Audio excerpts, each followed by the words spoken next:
होत असते ते नाम सुद्धा तितकंच महत्वाचं आहे. नाम हे परब्रह्म आहे.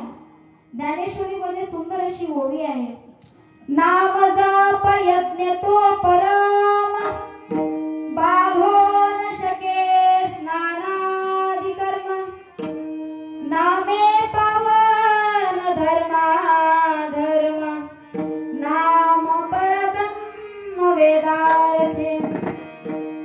नामाला परब्रह्म असं म्हटलेलं आहे. नामस्मरण करण्यासाठी कुठला विधी नाही, कुठलं विधान नाही. तुम्ही शुद्ध असा, तुम्ही अशुद्ध असा, तुम्ही स्नान केलेले असा अथवा नसा, पण नामाला बंधन नाही.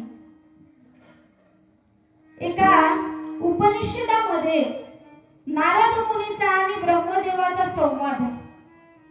नारद मुनी ब्रह्मदेवाला प्रश्न करतात, म्हणतात आता कलियुगाची सुरुवात होत आहे, मग या कलियुगामधल्या मनुष्यांना या भवसागरातून तारून नेण्यासाठी काही उपाय आहे का, काही सोपं साधन आहे का?